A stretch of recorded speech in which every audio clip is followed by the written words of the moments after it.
Olá a todos, bem-vindos à aula de computação, de processamento de imagens do Laboratório Visgrafe, do INPA. Na aula de hoje, nós vamos continuar o que nós vimos na aula passada.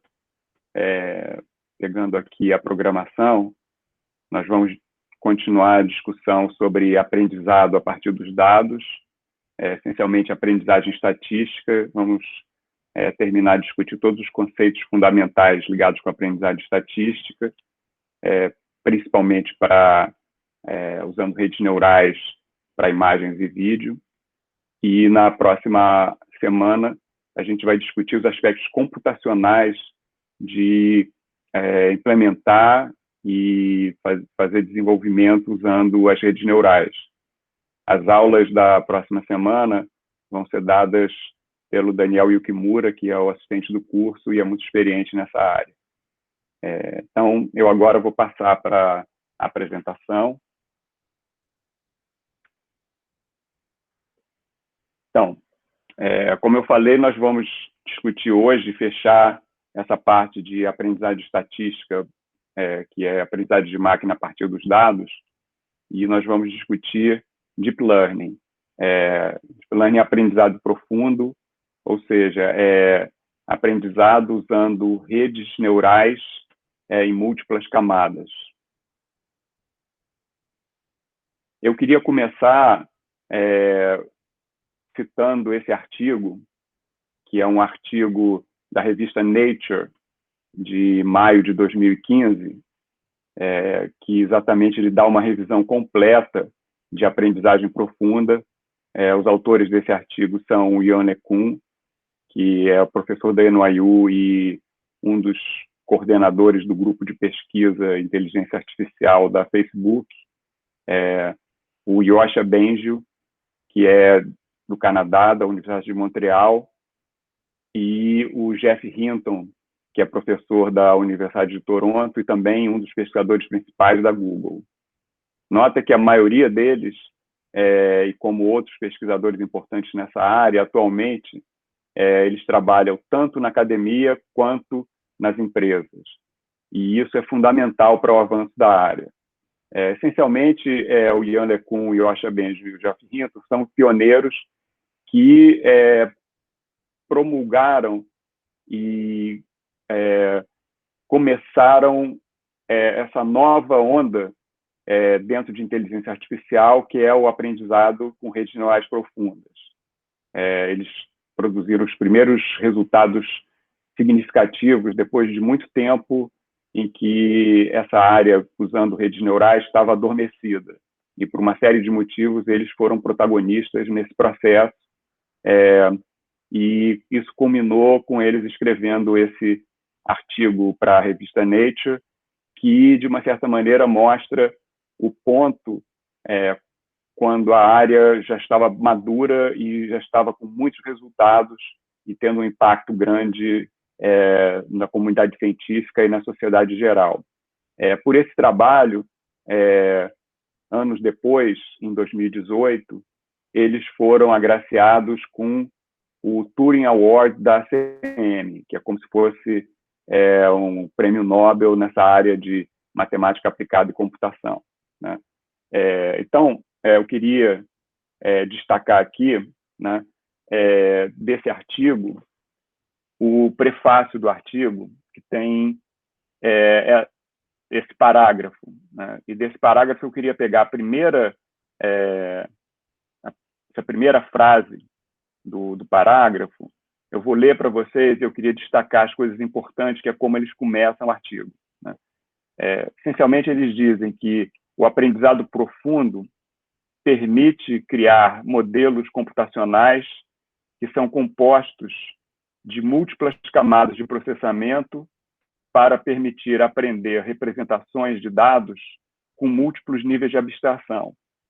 Então, nós podemos ver aqui algumas coisas. Quer dizer, a primeira coisa são modelos computacionais, né? Então, nós queremos aprender modelos computacionais como a gente viu na aula de terça-feira. Só que, diferente do que a gente viu na aula de terça-feira, esses modelos computacionais eles têm múltiplas camadas de processamento. E, de fato, também, diferentemente do que nós discutimos até agora, o que a gente quer aprender aqui, na verdade, é uma representação. Não é simplesmente a capacidade de realizar uma tarefa. A gente quer aprender uma estrutura que está associada com dados e vai dar uma representação que vai permitir a gente fazer várias coisas. E, na realidade, quer dizer, tudo isso, na verdade, vai permitir a gente realmente entender os dados. Quer dizer, e aí é que vem a inteligência artificial, né? Quer dizer, e, na verdade, a gente vai entender os dados usando vários níveis de abstração, né? Então, tem uma estrutura hierárquica aí, né, que está associada tanto com a representação em níveis de abstração, quanto com a estrutura computacional de várias camadas de processamento. Então, no fundo, é isso que a gente vai ver na aula de hoje. Continuando aqui, então, como eu disse, o que a gente quer é aprender uma representação, né? Então, similar com o que a gente discutiu na terça-feira, né? Nós queremos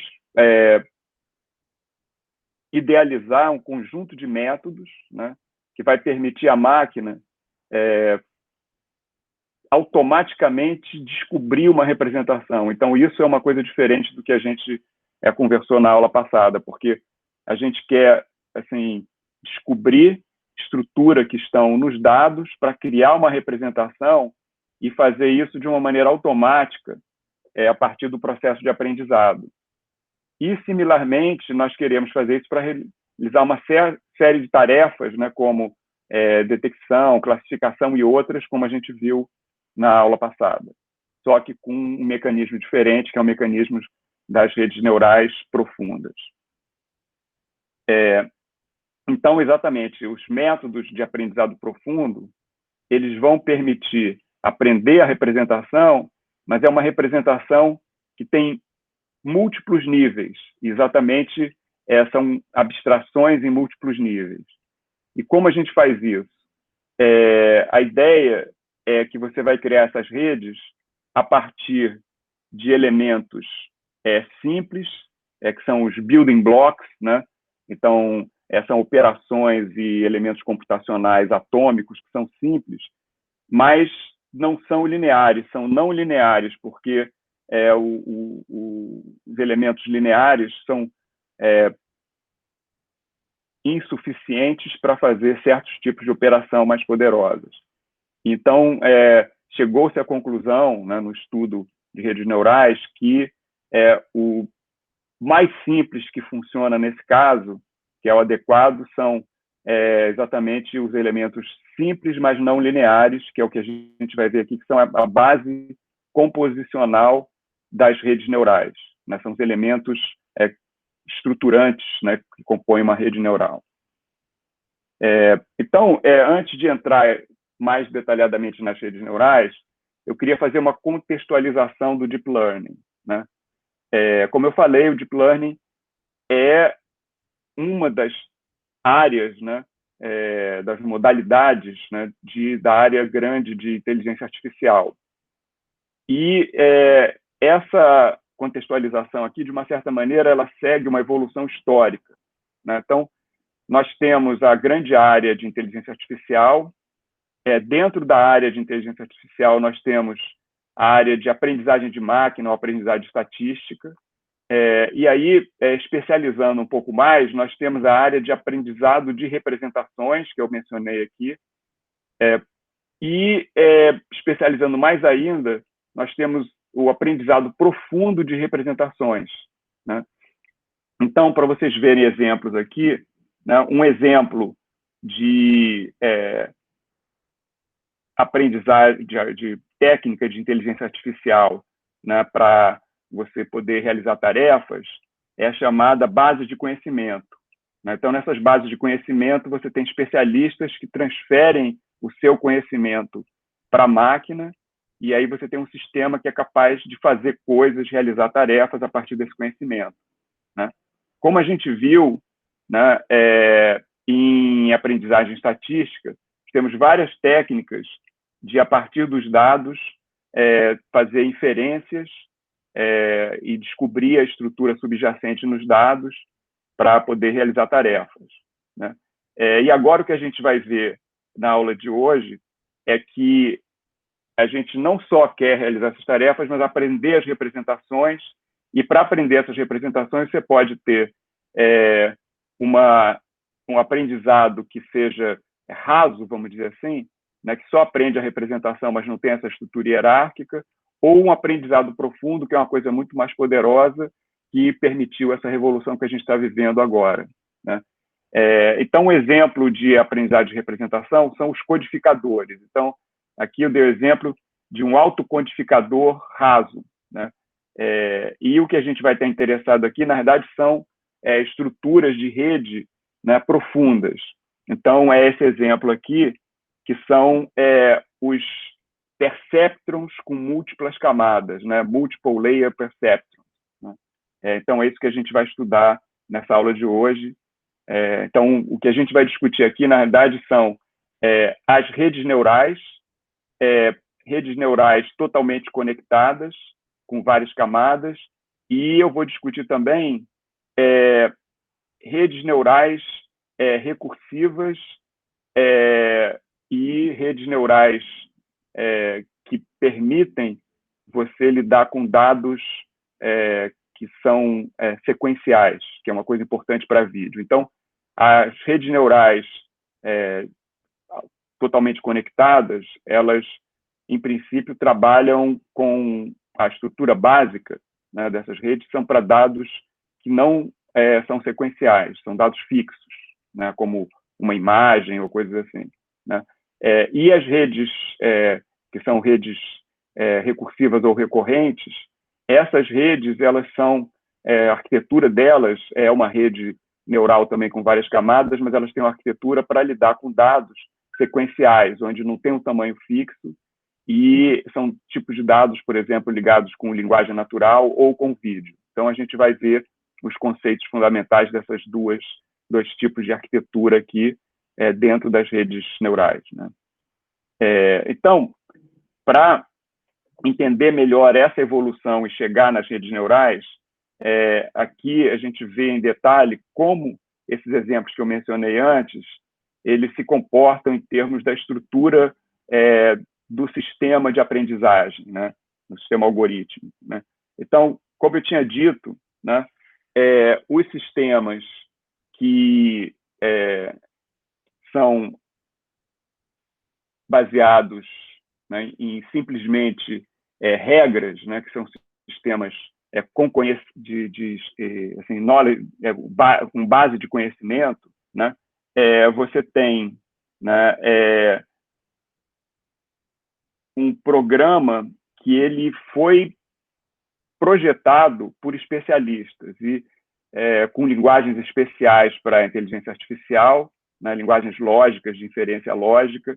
Então, você coloca uma série de regras nesse programa, transferindo conhecimento de uma determinada área, por exemplo, de medicina, para fazer diagnóstico e coisas assim. Então, aquele programa, a partir de uma entrada, que são, por exemplo, os dados do paciente, sintomas, etc., ele vai seguir aquelas regras para fazer um diagnóstico, e a saída é um diagnóstico.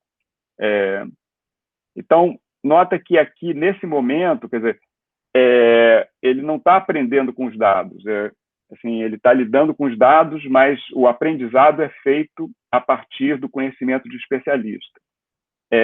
No aprendizagem de máquina clássico, né, o que acontece, como a gente viu na aula passada, quer dizer, você começa a aprender com os dados, mas, na realidade, você tem uma fase inicial, que a gente discutiu na aula passada, que você tem que extrair características a partir dos dados brutos de entrada, e aí, com essas características, você vai fazer inferências, né, fazer treinamento e tal, e aí você vai conseguir ter um resultado a partir dessa combinação de extrair essas características e fazer análise das características para chegar numa resposta, né? No aprendizado de representação, o que acontece é que, na verdade, você não extrai essas características. Você entra com dados brutos, né? E a partir desses dados brutos você faz um mapeamento direto, né, pela estrutura da rede na resposta para você ter uma saída. Isso é o chamado aprendizado, né, usando redes neurais mais rasas, né? Então isso aqui seria a rede rasa. E aí, o aprendizado profundo, na verdade, o que você tem você parte, assim, na entrada, você usa características muito simples que são extraídas dos dados, mas aí você tem uma estrutura hierárquica com várias camadas, onde essas características vão sendo processadas por cada camada para criar características que têm uma representação mais abstrata, e a cada nível ela vai entendendo um pouco mais a estrutura, e no final você tem a resposta a partir desse mapeamento dessas features de alto nível, né? Então, o ponto todo, né, que o aprendizado de máquina que interessa para a gente, né, é esse aprendizado estatístico a partir dos dados, e, no nosso caso, né, nós vamos querer aprender essa estrutura em várias camadas, hierárquica, né, com níveis de abstração diferentes, né, que a gente vai ver na sequência. Então, para voltar àquele exemplo que a gente discutiu na terça-feira, e entender um pouco melhor essa estrutura e a diferença entre o que a gente fez lá e o que a gente vai fazer aqui, a gente vai começar com uma coisa bem simples, que é a classificação linear, né? Então, bem entendido um classificador linear, né?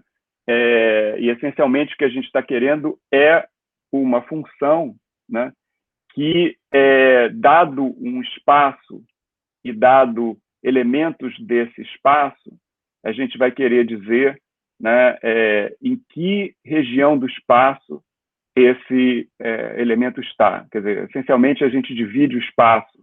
Por exemplo, se for uma classificação linear, né, no espaço de dimensão 2, né, você pode imaginar que você tem como se fosse um hiperplano aqui, né, que está separando o espaço, né, em dois semi-espaços, né, e os pontos que estão do lado de cá estão numa classe e os pontos que estão do lado de cá estão numa outra classe.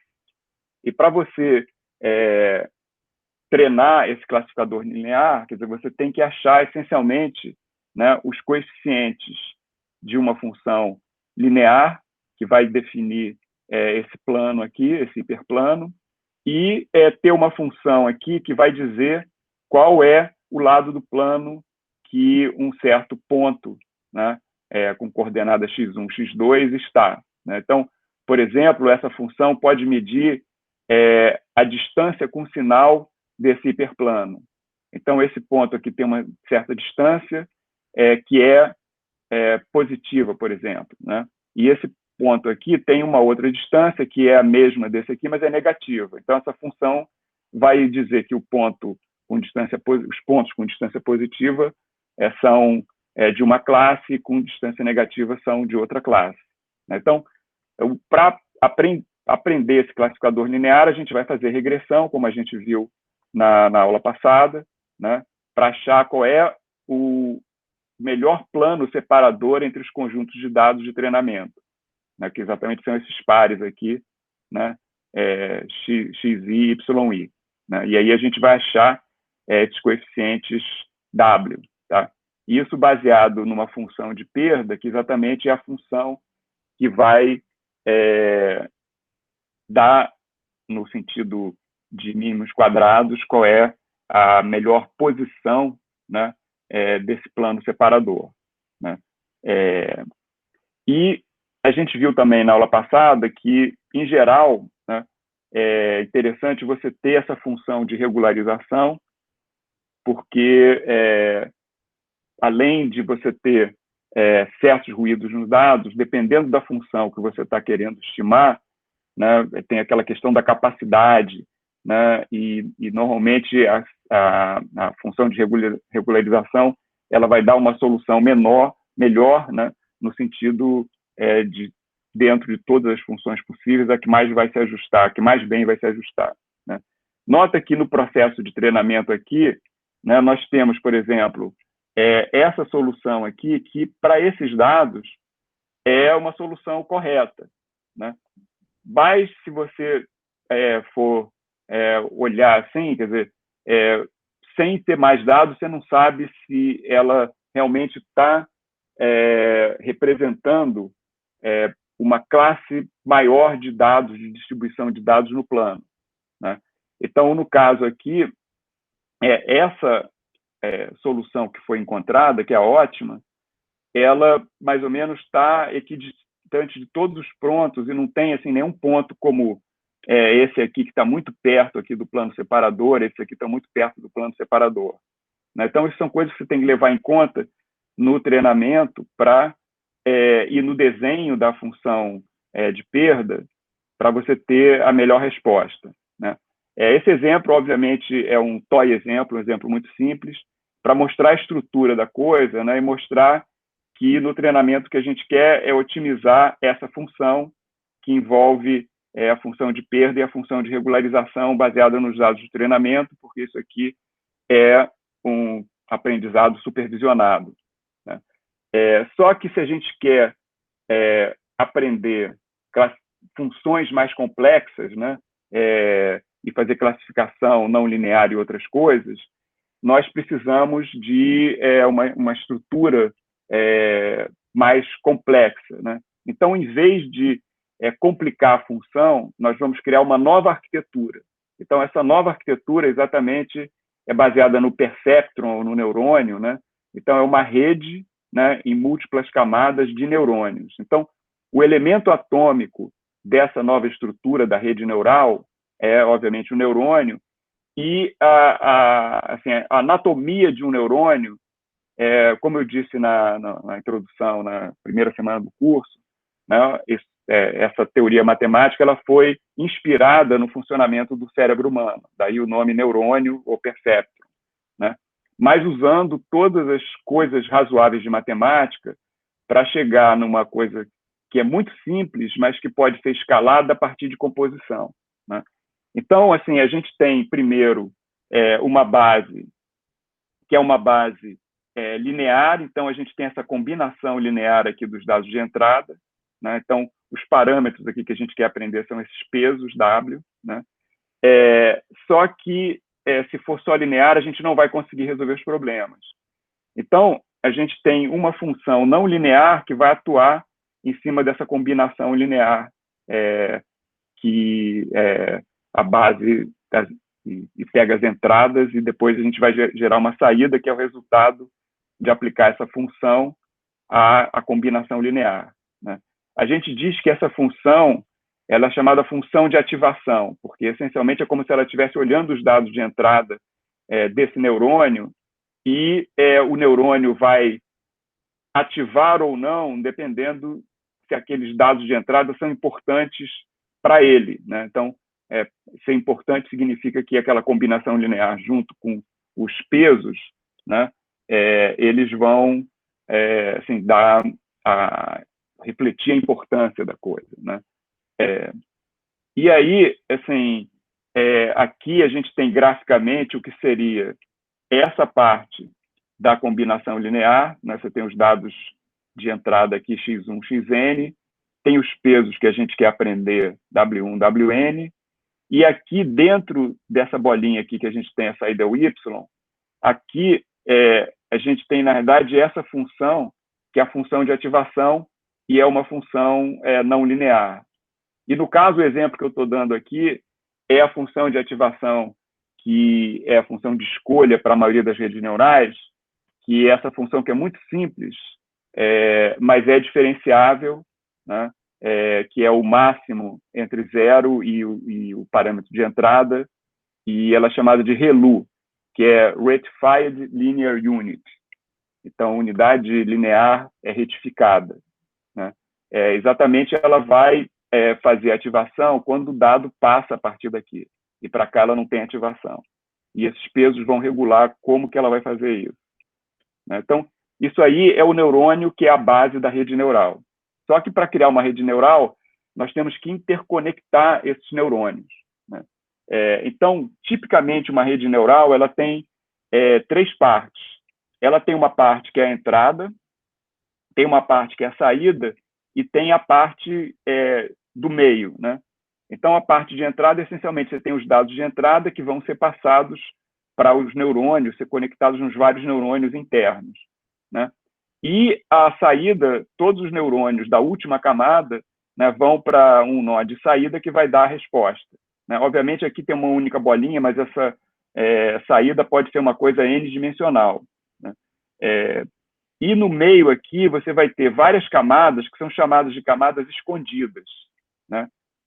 Exatamente todo o segredo, né, de você criar redes neurais é como você constrói essa arquitetura, quer dizer, como esses neurônios estão interconectados e qual é a estrutura interna dessa rede. Porque nota que aqui a gente está diferenciando uma camada, quer dizer, você tem todos os neurônios que estão numa única camada, são interconectados com outras camadas, né? Então, você pode ter desde uma rede que tem uma única camada, os neurônios interconectados de maneira arbitrária, ou estruturas onde você tem os neurônios agrupados com interconexões entre esses grupos de neurônios. E é isso que a gente vai estudar no curso. Então, como você aprende numa rede neural, né? E uma rede neural com várias camadas, né? Nós vimos na aula passada que você, para fazer aprendizagem de máquina, né, você precisa fazer otimização, né? Só que aqui a gente tem essa estrutura específica, né, da rede, então a gente tem que saber como a gente vai fazer a otimização em cima dessa estrutura. E, no caso aqui, o exemplo que eu vou dar é o aprendizado supervisionado. Então, o algoritmo de aprendizado, né, como a gente falou na aula passada de aprendizado supervisionado, nós temos pares, né, que você tem uma entrada e uma saída, né? A entrada seria o dado que você quer analisar e a saída é o rótulo desse dado que você quer que a rede aprenda, né? E aí, para você poder fazer otimização, o que a gente vai fazer é o seguinte: a gente pega os dados de entrada e a gente vai passar esses dados pela rede, né, fazendo com que os cálculos sejam feitos e, no final, que tenha um resultado, né?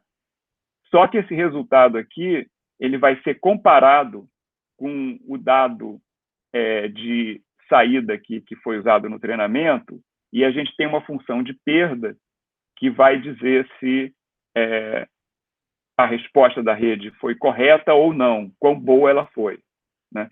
E aí, baseado nessa resposta, a gente vai fazer otimização, eu vou mostrar um pouco mais para frente, usando, na verdade, essencialmente o método de Newton, né? É descida de gradiente. A gente vai calcular o gradiente dessa função, porque você pode imaginar a rede neural como uma função que, embora cada neurônio seja simples, né? Com operações simples, a rede como um todo ela é bastante complexa. Então, a gente vai calcular o gradiente dessa função toda e ajustar esses pesos de maneira que o resultado da rede seja o mais próximo do desejado, fazendo isso iterativamente, né?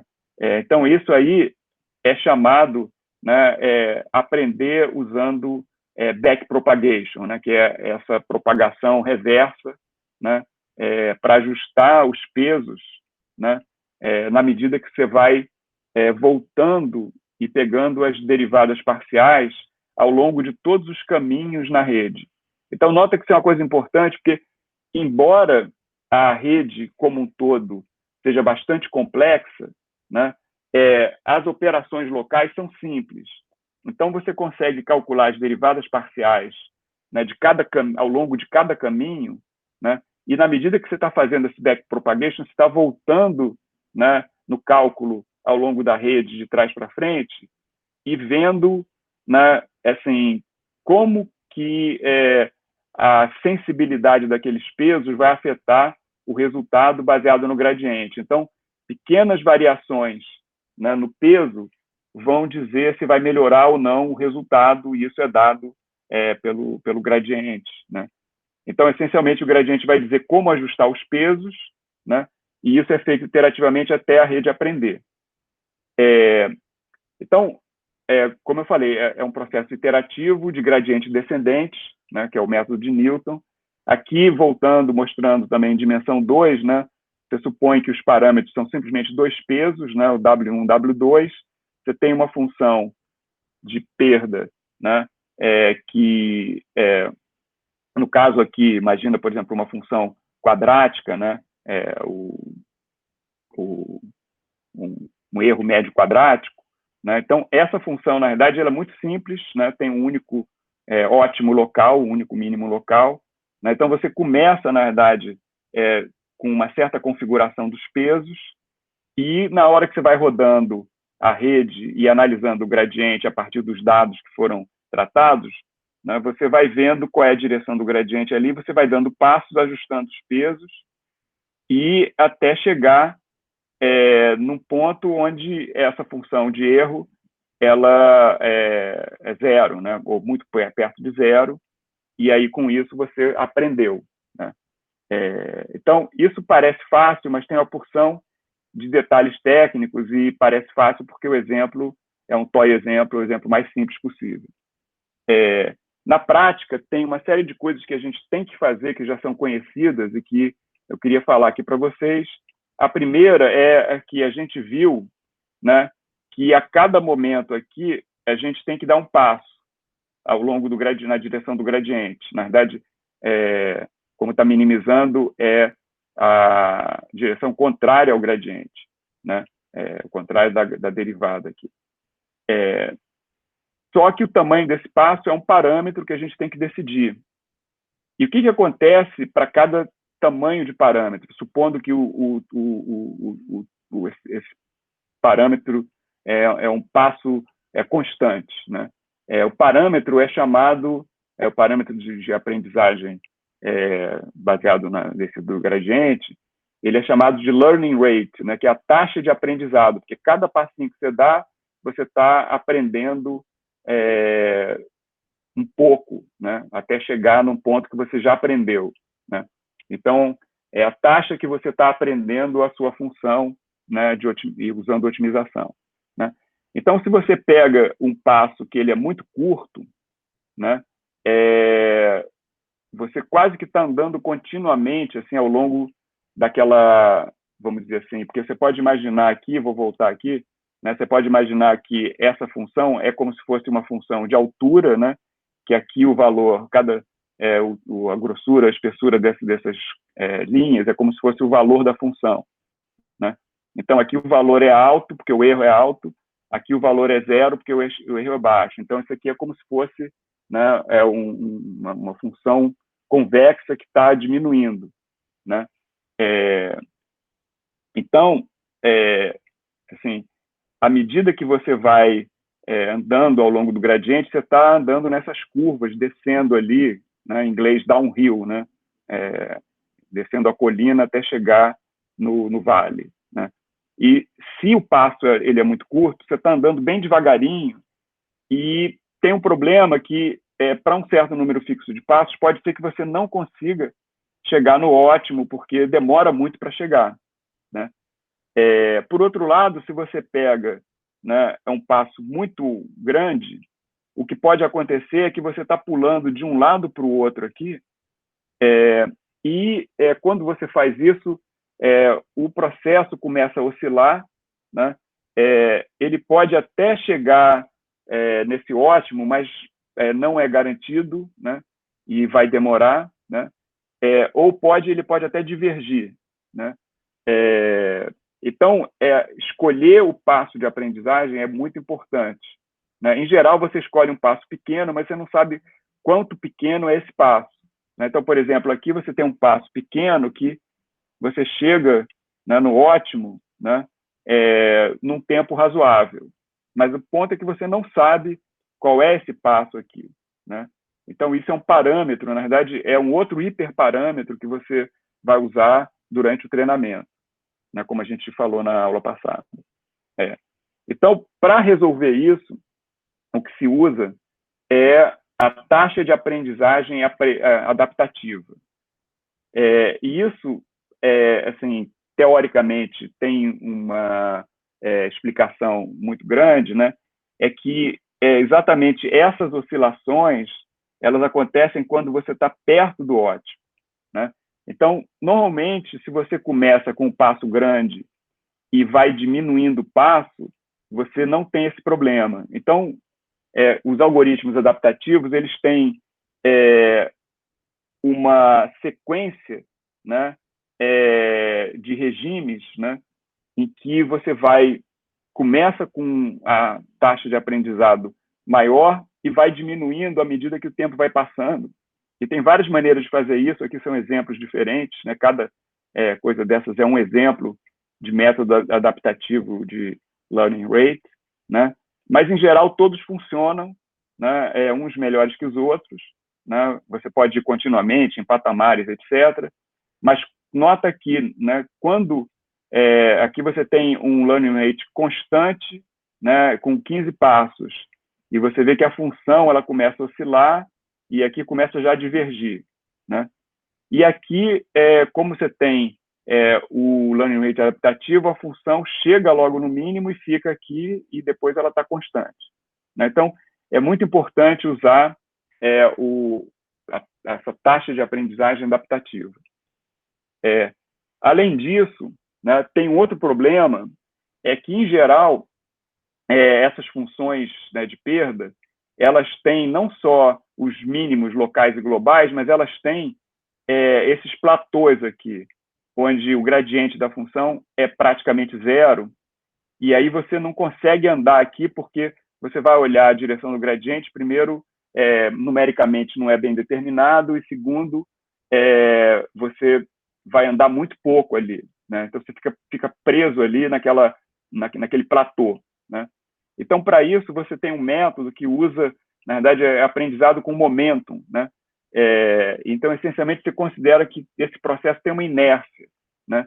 Então, você vai usar a informação do passo anterior e usar o gradiente que vem do passo anterior para guiar o que você vai fazer no passo.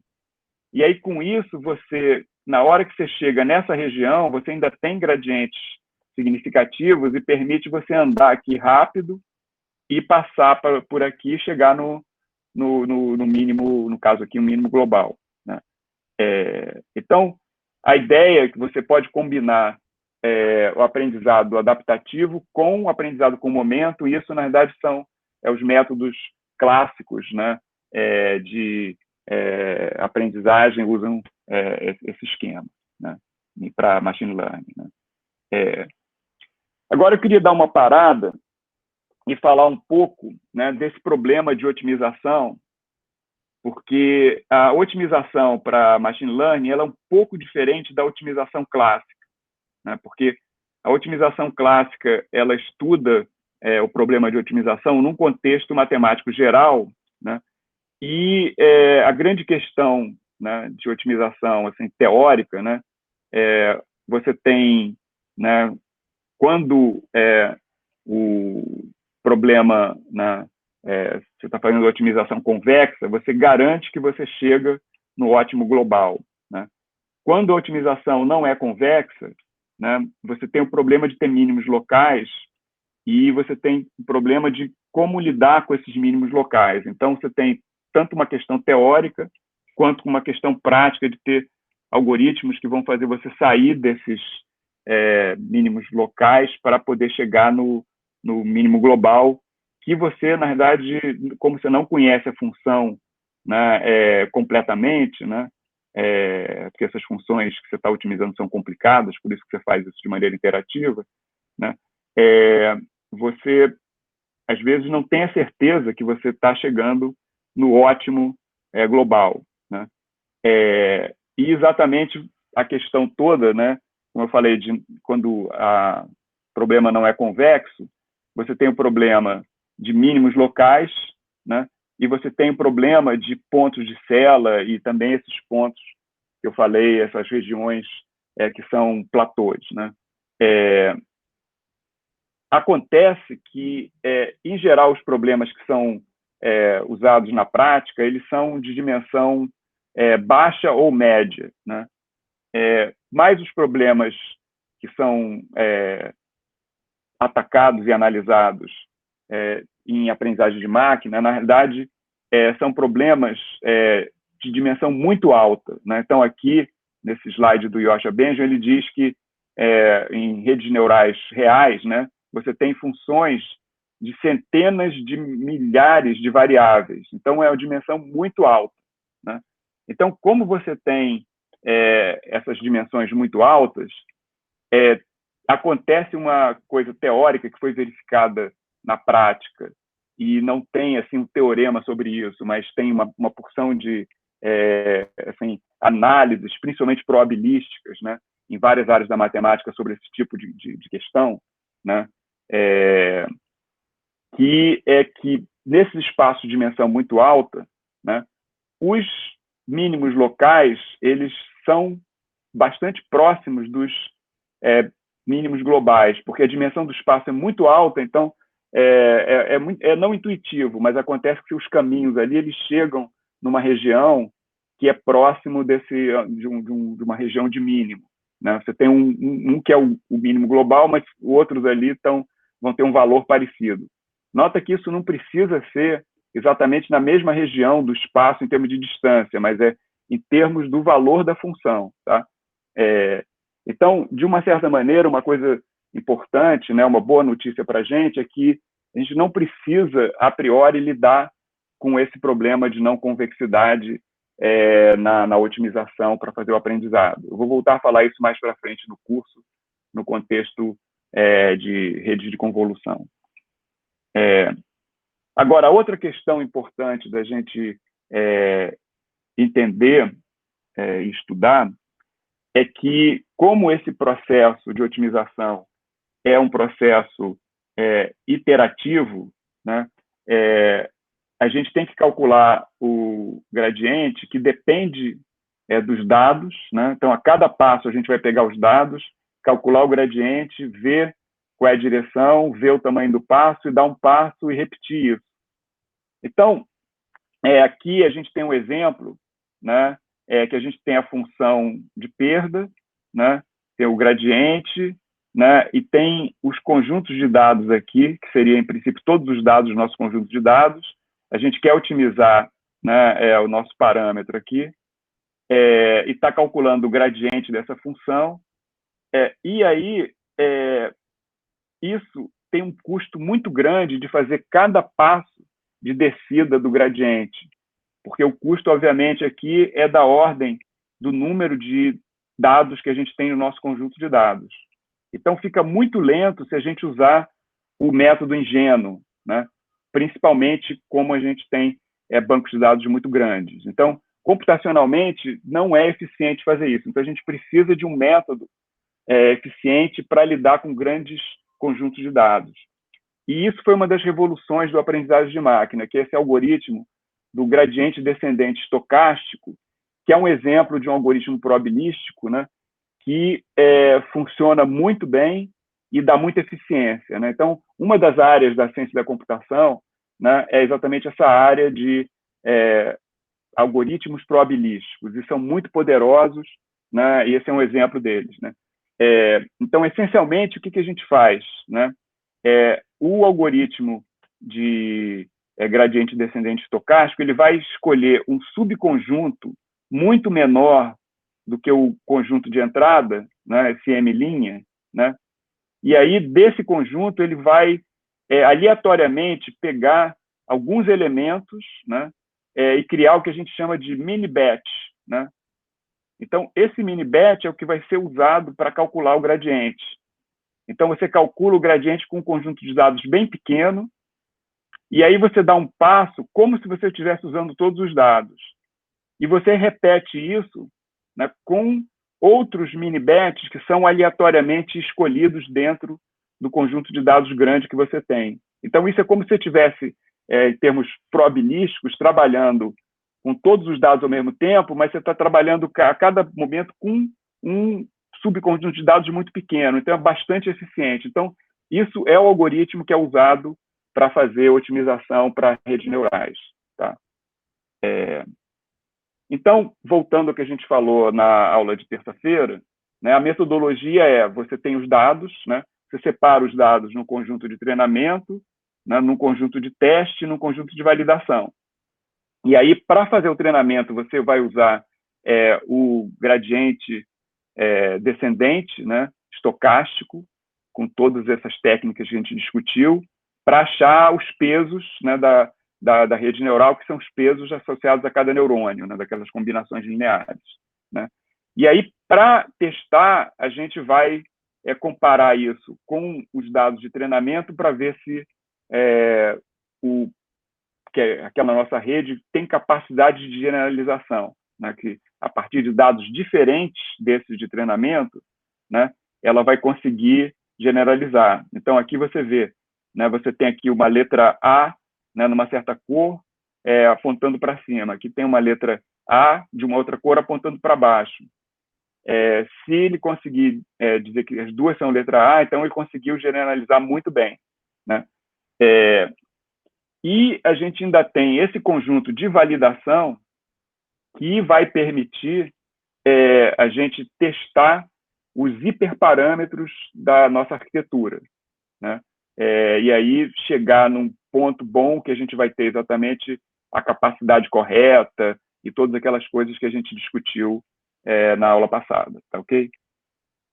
Então, agora eu queria dar um exemplo, também vou pegar uma rede muito simples, mas como é que funciona na prática esse processo, né, todo, né, com a otimização e etc.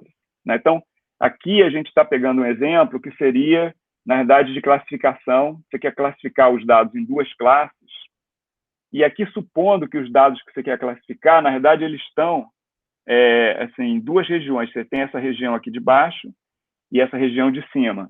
Tá? Isso aqui é o dado de entrada. Aqui eu estou mostrando uma coisa contínua, né, como se fosse uma função contínua. Né, a gente quer separar esses dados. Nota que se eu quiser separar aqui, é muito difícil encontrar um plano separador aqui. Embora até quase que dê, mas dá para essa curva aqui. Mas assim, eu não consigo separar essas duas regiões. Né? Poderia ter coisas aqui que não consigo separar. Né? Um ponto aqui assim, né? Eu não consigo separar de um lado para o outro. Então, a gente quer achar pesos aqui nessas camadas internas que eles vão permitir que a gente consiga fazer essa separação, a classificação. E uma interpretação que você tem das redes neurais, né, é como se fosse uma função que está distorcendo o espaço. Então, o espaço de entrada é esse espaço de dimensão 2, mas aqueles pesos, eles distorcem o espaço e criam essa distorção. Nota que aqui a gente consegue encontrar um plano separador linear que separa as duas regiões. Né? Então, nessa representação transformada, é fácil de fazer a classificação e aplicar para dizer se os pontos estão de um lado ou do outro, e aqui no final a gente tem a saída, né, que vai simplesmente ativar para um lado ou para o outro. Né? E aí, na prática, como você vai fazer a otimização? Então, a primeira coisa é que você, baseado na arquitetura da rede, nas interconexões, você vai calcular as derivadas parciais entre cada neurônio, entre cada camada, né, ao longo desses caminhos na rede, né, e calcular os gradientes, né, e você está interessado, né, no final, quer dizer, o gradiente da saída em relação aos dados de entrada, mas você vai pegar as derivadas parciais ao longo do caminho e desdobrar isso para você poder usar na otimização. Né? Então, para poder fazer a otimização, você vai pegar os dados de entrada, né? Passar eles na rede. E nota que quando você começa a treinar, você pode até assumir que tem uma inicialização desses pesos, que eu vou mais para frente no curso dizer como é feita essa inicialização. Mas, nesse momento aqui, você poderia imaginar que a gente está inicializando esses pesos com um valor aleatório, né, segundo uma distribuição normal, alguma coisa assim. Tá? Então, é um chute inicial que vai ser assim, subótimo no melhor caso. Né?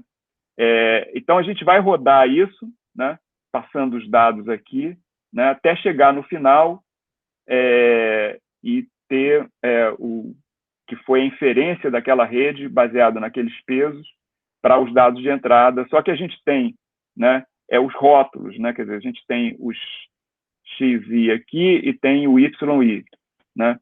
E aí a gente tem a função de perda que vai ver o quão bom esse YI é igual ao Y chapéu I que foi calculado pela rede, né? Então, isso que a gente vai usar no treinamento, né? Então, a gente vai rodar, quer dizer, o algoritmo, né, e executar o passo para frente, né, o forward pass, né? E aí, depois, chegar no final, como a gente tem todos os gradientes, né, a gente, na verdade, vai voltar, né, calculando esses gradientes no sentido reverso, né, e baseado no valor dos gradientes, a gente vai ver o erro, né, que foi cometido, né, no final, ele vai sendo propagado internamente ao longo de cada caminho, né, baseado nas derivadas parciais, né, e esses pesos vão ser ajustados, né, quando a gente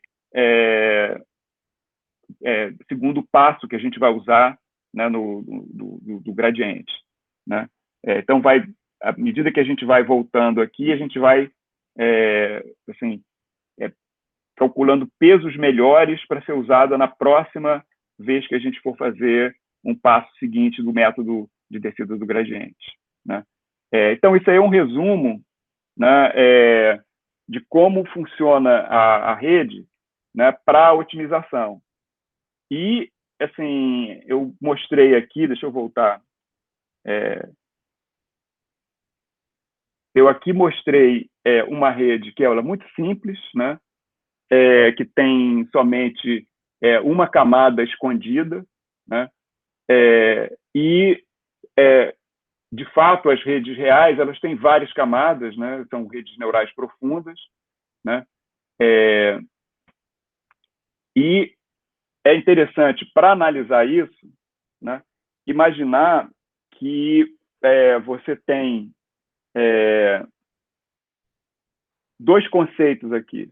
Você tem o primeiro conceito, que é o conceito, né, de camada, né? Então, aqui, por exemplo, nós temos 3 exemplos de redes, né? Uma com uma única camada escondida, né? Tem os dados de entrada, né? Uma única camada escondida e a saída, né? E aí, redes com mais camadas intermediárias, né? Cada uma com uma cor aqui. Então, uma das questões da arquitetura que a gente vai ter que decidir é quantas camadas tem e como elas são interconectadas. A segunda questão é a questão em relação a como essas camadas são estruturadas.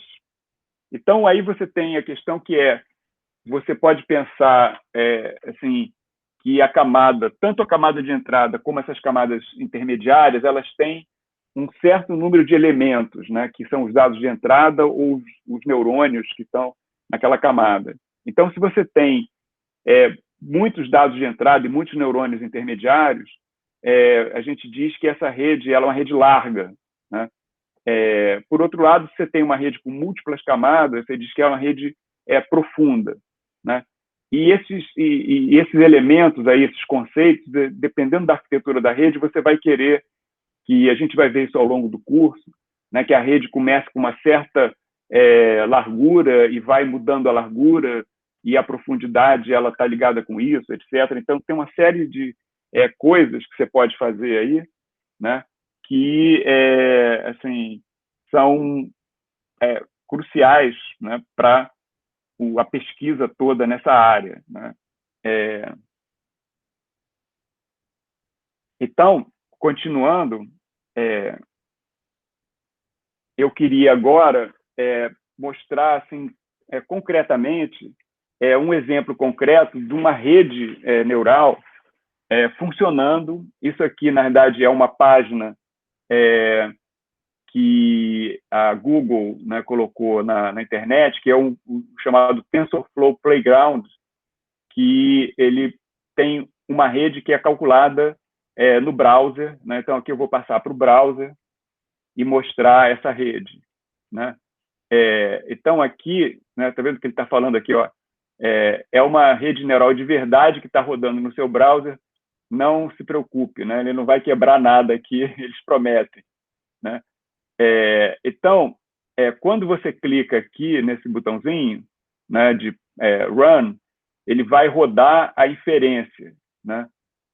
Então, aqui você tem os dados de entrada, né? Então, aqui seria o que essas features vão ser extraídas aqui da rede, né? Aqui são tipos de dados diferentes, então você vê aqui que você tem vários tipos de dados, né? Se é um problema de classificação, né? Ou você pode pegar outros problemas aqui. Então, aqui é o problema de classificação, você pode pegar o problema de regressão, né? E aí, nesse caso aqui, é aquela rede simples que eu falei, né? É um pouco mais complicado do que a que eu mostrei, mas ela tem 4 neurônios aqui internos, né? E tem 2 neurônios aqui nessa camada e tem a saída, né? Então, por exemplo, se eu rodar aqui, né? Aqui é a nossa função de perda e aqui é como ele está fazendo o teste e o erro de teste e o erro de treinamento, né? E note que agora aqui ela convergiu para uma solução que é uma solução que está dando conta dos dados. Quer dizer, você tem esses dados aqui de dentro são de uma classe, e esses dados de fora são de uma outra classe, e ela conseguiu separar e dividir muito bem, né? Aí você pode brincar, por exemplo, com mais features, né? Então, por exemplo, nota que aqui ele está continuando a treinar, né? Só que já convergiu, você não está vendo nada porque ela está retinha aqui, né? Se eu parar aqui, pronto, né? E se eu der um reset aqui, ele vai voltar ao começo, né? Aí eu posso, por exemplo, mudar os dados, né? Então, eu posso pegar, por exemplo, essa função aqui, que ela é muito complicada, né, para classificação, né? Então, vamos ver o que acontece se eu for rodar a inferência nessa rede que deu conta do outro, vamos ver se ela dá conta desses dados.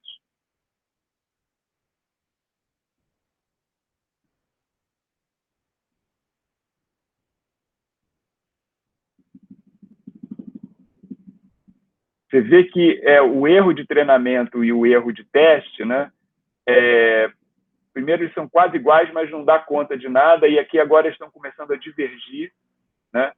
E a separação ficaria mais ou menos por aqui, assim, né? Mas não consegue separar os dados, né? Esses são os dados mais difíceis. Eu daria até como exercício para vocês, quem descobrir como fazer uma rede aqui que dá conta desses dados, vai ganhar um ponto aí na avaliação, né? Esses outros aqui são bem fáceis, por exemplo, esse aqui é bem fácil, né? Imediatamente ele acha a resposta, né? Então, esse aqui é o problema, porque quando a gente tem conjunto de dados, a gente vai pegar dados difíceis, né?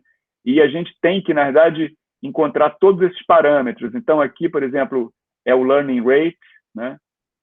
Aqui é exatamente a função de ativação, aqui ela está com a tangente hiperbólica, poderia ser a ReLU, e outras, né? Ter regularização ou não, né?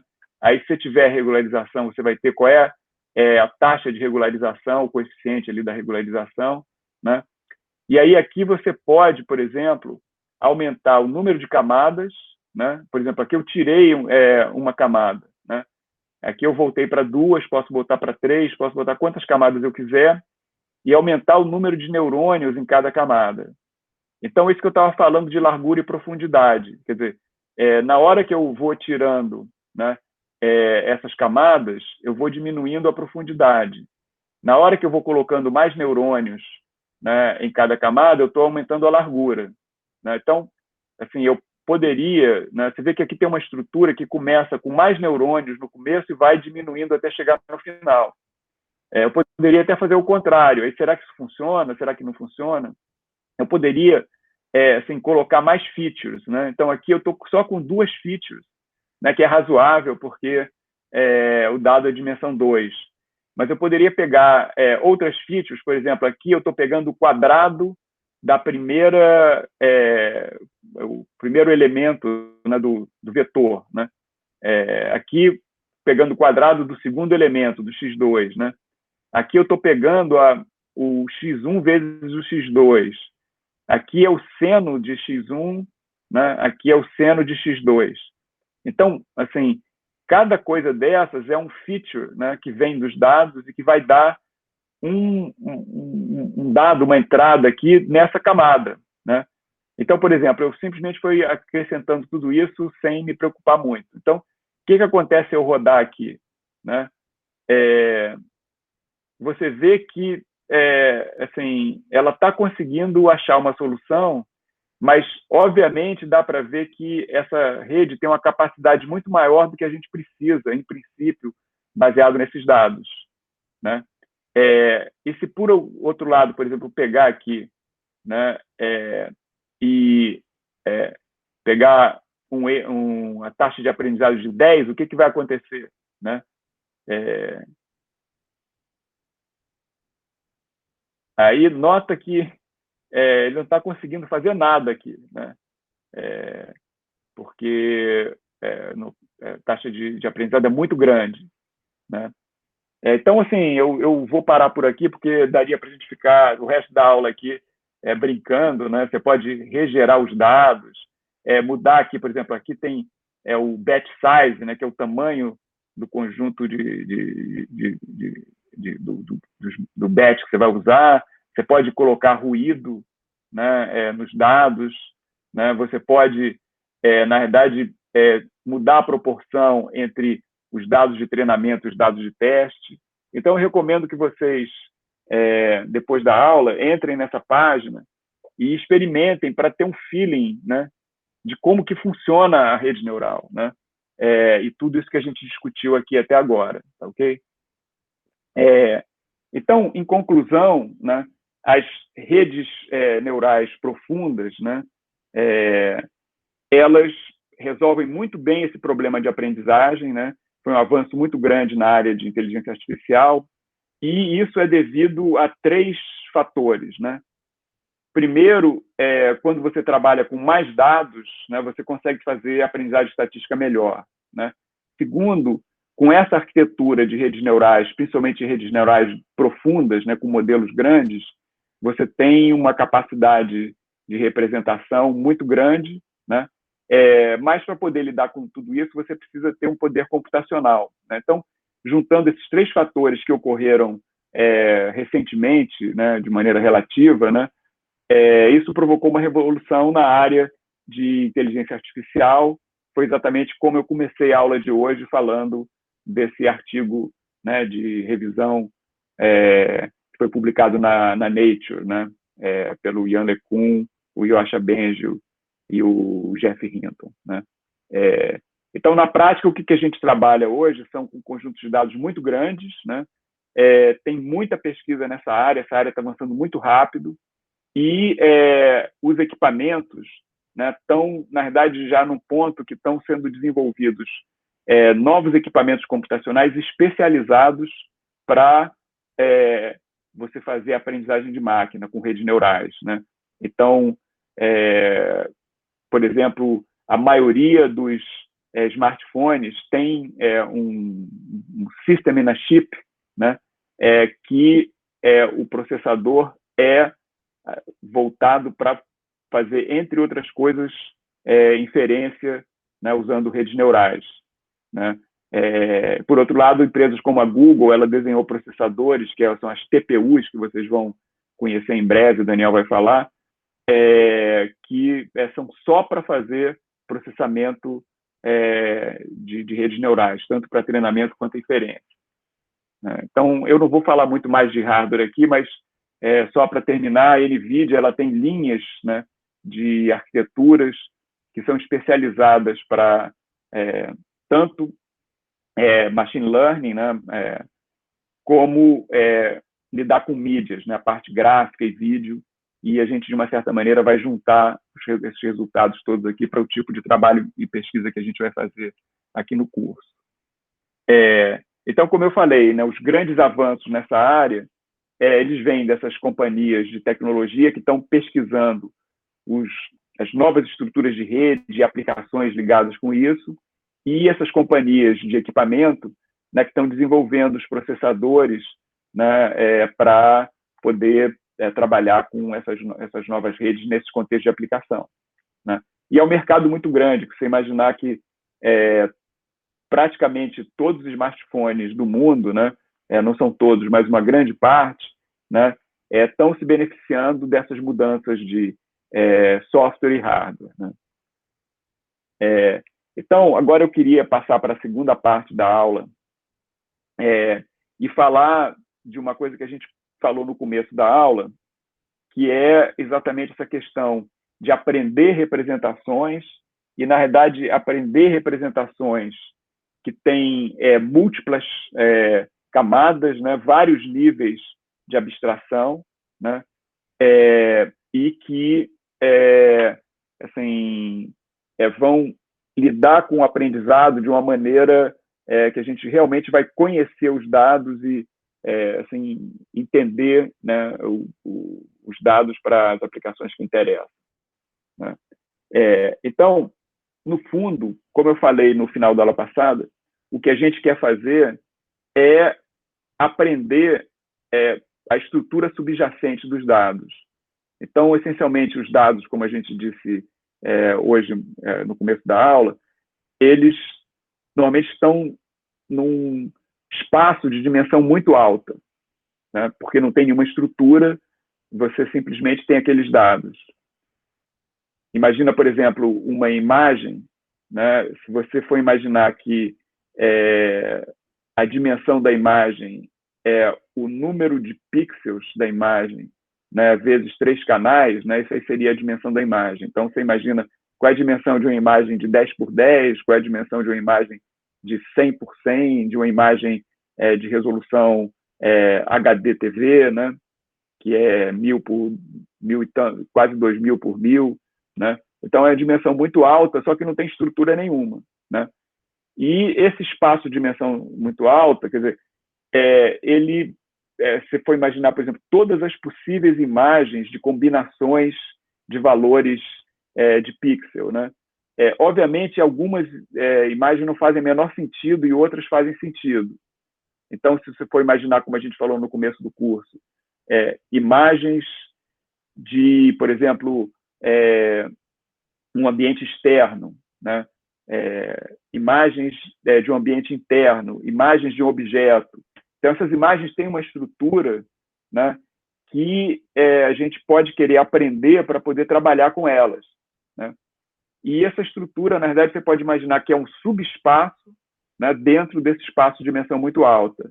Então, usando a matemática que a gente gosta de trabalhar, né, na verdade, a gente tem uma subvariedade dentro desse espaço ambiente aí grande.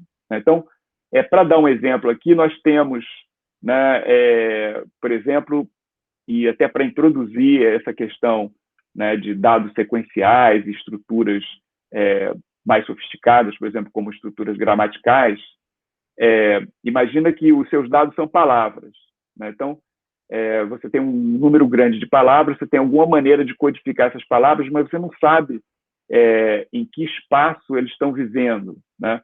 Quer dizer, a gente está interessado no espaço de estruturas gramaticais corretas numa certa linguagem, né? Então, no caso aqui, por exemplo, é inglês, né?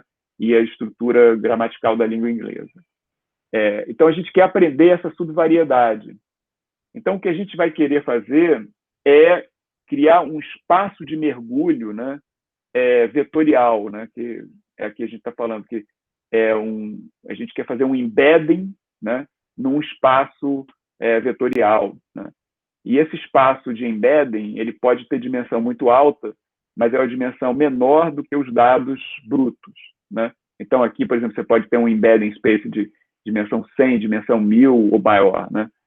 Então, cada palavra vai ter uma coordenada nesse espaço, né? Por exemplo, câmera vai ter uma coordenada que corresponde àquele ponto ali, né?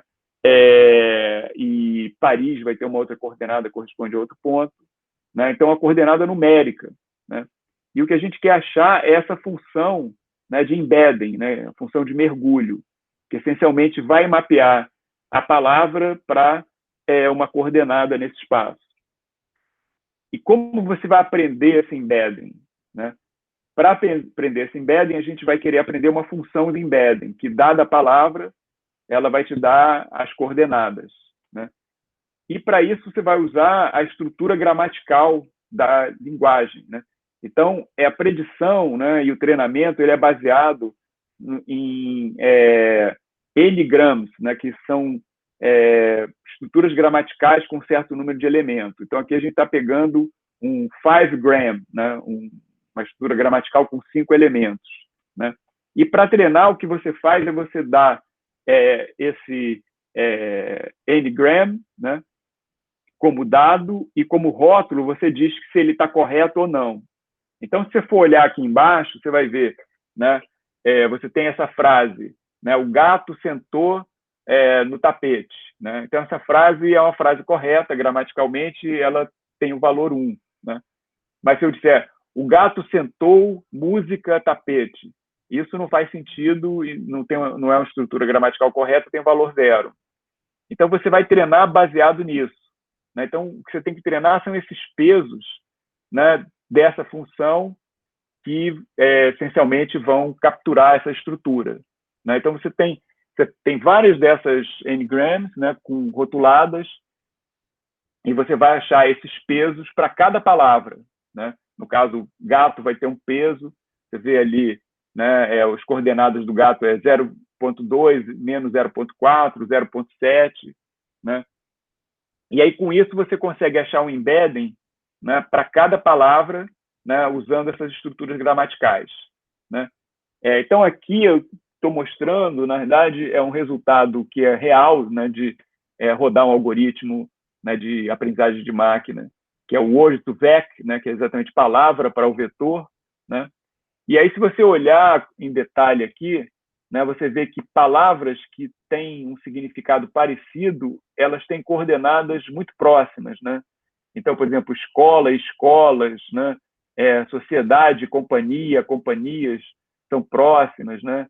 Indústria está um pouquinho mais longe, mas está mais ou menos perto. Né? E aí, se você tem, na verdade, frases, né? Essas frases também estão com coordenadas próximas ali. Né? E assim, surpreendente, né, como você consegue aprender estruturas aí. Né? Então, isso é desse artigo do Colobert de 2011, né, que trabalhava com esse algoritmo. Né? Então, se você pega, por exemplo, a palavra França e olha no embedding, né, perto da palavra França tem outras palavras que são nomes de outros países. Né? Se você pega a palavra Jesus, perto dessa palavra tem outras palavras que têm a ver com religião e assim por diante. Né? Para quem gosta de jogos aqui, que eu sei que muita gente que está assistindo gosta, né? Você pega o Xbox, né? Tem uma porção de outras palavras ligadas com a área de jogos. Né? Então, isso mostra que realmente esse algoritmo aprende a estrutura subjacente, né, desses dados, aprende essa variedade, né, que está associada com a estrutura gramatical de uma linguagem. E isso permite fazer matematicamente uma série de coisas, porque, de uma certa maneira, nós temos ali uma métrica nesse espaço, né, que corresponde realmente a os dados. Né? Então, por exemplo, a distância entre homem e mulher é a mesma que a distância entre o tio e a tia, entre o rei e a rainha. E aí você consegue fazer operações, né, com essas palavras baseadas nessas estruturas, né, e fazer outros tipos de análise muito poderosos. Né? A gente vai ver isso mais para frente no curso. Né? Então, na verdade, o que está por trás disso? Né? A gente está lidando com representações distribuídas, né? E aí, nesse caso, quer dizer, como são dados sequenciais, né, nós temos essas camadas internas, as camadas escondidas, que o que elas fazem é permitir você, de uma certa maneira, fazer predições uma vez que você tem a entrada. Então, você vai predizer o que sai na saída, né, daquela camada a partir dos dados de entrada. E isso, em termos de teoria de probabilidade, está associado com as cadeias de Markov, quer dizer, que é como se você tivesse uma distribuição de probabilidade, né, você tem um processo estacionário que vai caracterizar como aquela distribuição de probabilidade se dá ao longo do tempo, né? Então, no caso aí de esses dados ligados com a linguagem, né? Se a gente tem esses n-gramas, a gente, de uma certa maneira, consegue predizer a próxima palavra numa sequência só olhando o contexto local, né? Exatamente usando o princípio markoviano. Isso é uma coisa que nós fazemos, né? Quando alguém está falando alguma frase, né, você mais ou menos adivinha qual é a próxima palavra, porque você conhece a estrutura gramatical, e a máquina aqui consegue fazer isso e uma série de outras coisas, né? E como que você faz isso realmente para criar estruturas de rede para esse tipo de dado sequencial, né?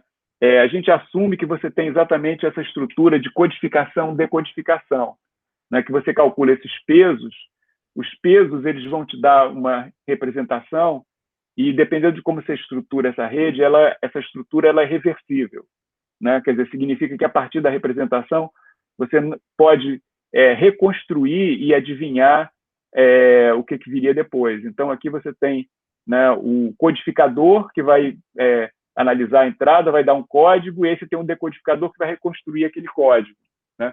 É um pouco o que eu falei no final da aula passada, que a gente está aprendendo a estrutura subjacente, né, a partir de comprimir os dados, né, exatamente nessa questão de codificação, decodificação, né?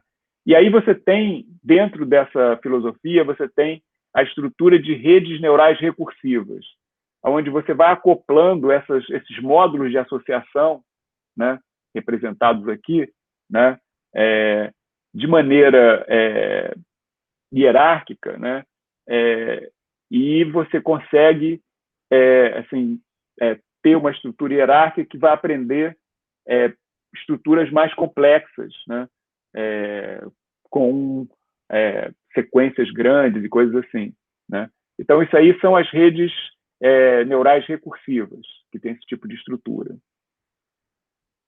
Por outro lado, quer dizer, essas redes não são ideais para a gente trabalhar, porque você imagina como seria a estrutura, assim, eu quero uma estrutura que vai poder lidar com mais dados e vai fazer, né, uma função de embedding, de mergulho, né, mais sofisticada, assim, assado e tal, né? Não é muito claro como criar essas estruturas além dessa associação hierárquica simples que eu coloquei aqui. Teria outras maneiras de fazer isso, em blocos e tal.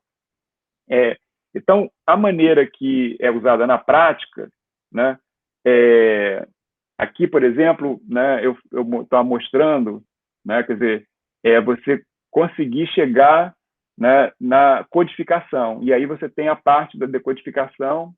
Você pode, assim, baseado nesses módulos, né, criar vários tipos de estrutura, como eu falei. Mas, assim, não é claro qual é a estrutura ideal. Então, essas redes, que são redes recursivas, elas são poderosas, dá para fazer muita coisa, mas não são as que são usadas na prática. As que são usadas na prática são as redes neurais recorrentes. E a gente vai voltar numa questão parecida com essa quando a gente for falar das redes de convolução. Porque a ideia é que, se for olhar nessas redes aqui, você tem os pesos, eles estão diretamente associados com cada pedaço da rede, como se fosse uma rede de várias camadas totalmente conectada, né? Só que tem essa estrutura especial de codificação, decodificação, né? Mas isso pode se tornar muito grande, muito complexo, dependendo do problema que você quer resolver, né?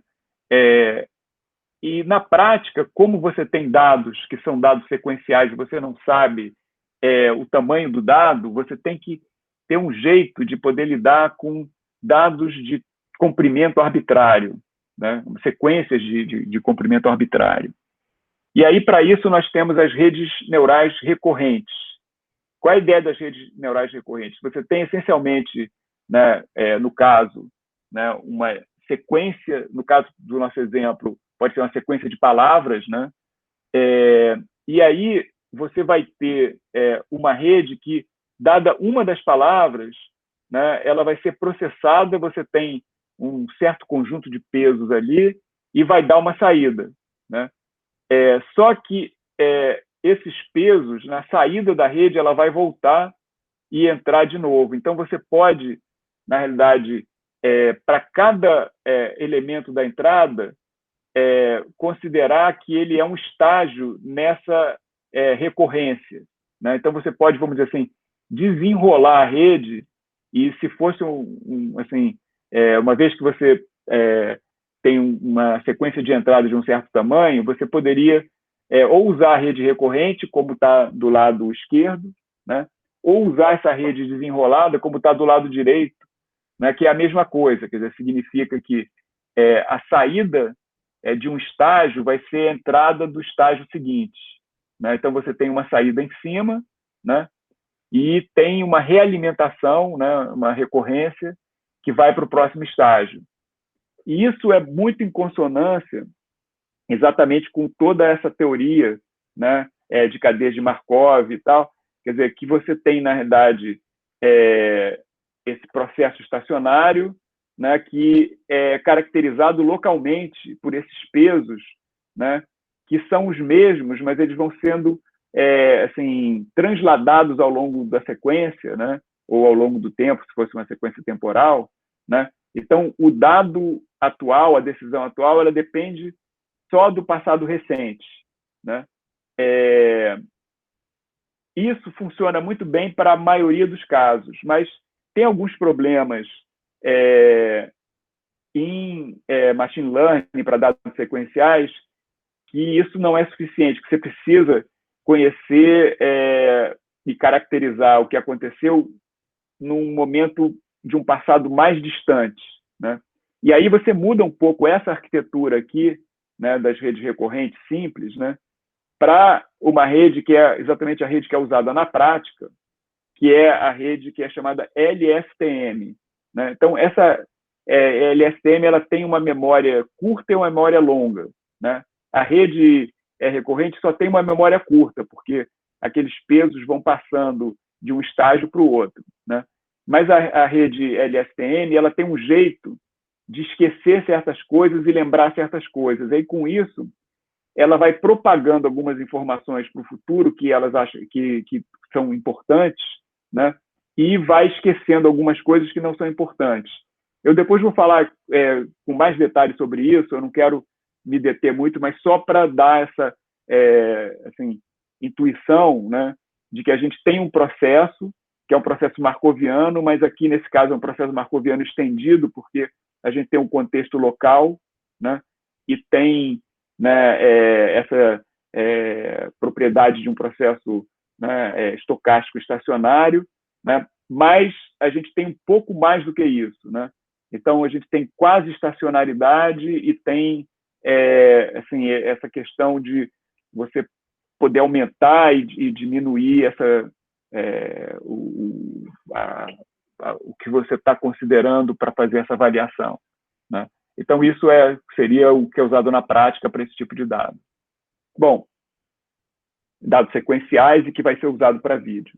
Então, para terminar a aula, eu queria só dar uma visão geral, né, um global picture, né, uma visão geral do que a gente viu aqui em termos de aprendizagem de máquina usando redes neurais profundas, né, para mídias, para imagem, para vídeo, né?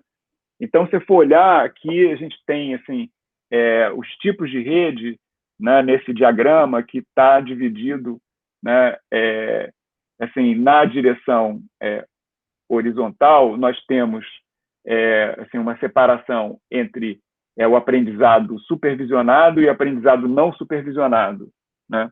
E na direção vertical, nós temos, né, as estruturas que são rasas e estruturas que são profundas, né? E os diversos algoritmos eles entram em pontos diferentes desse espaço aqui, né? E assim, como eu falei na aula passada, quer dizer, toda a teoria matemática de aprendizagem estatística e aprendizagem de máquina é usar a probabilidade, né? Então, no fundo, todas essas redes, a base matemática delas é a probabilidade estatística, mas tem algumas redes que são essas que estão nessa parte de baixo aqui, que elas usam, são redes probabilísticas puras, né? Então, por exemplo, essas redes bayesianas, redes de Deep Belief Networks, né? E aí tem as outras redes que usam probabilidade, mas que não são caracterizadas, né, primariamente por ser baseada numa estrutura probabilística pura, né? Então, isso aqui, de uma certa maneira, dá um bom resumo de todos os fundamentos e conceitos matemáticos que a gente vai precisar para fazer aprendizagem de máquina, usando redes neurais para imagens e para vídeo. E aí, na próxima aula, o Daniel, na próxima semana, na realidade, né, o Daniel vai falar de parte computacional, né, como a gente implementa isso.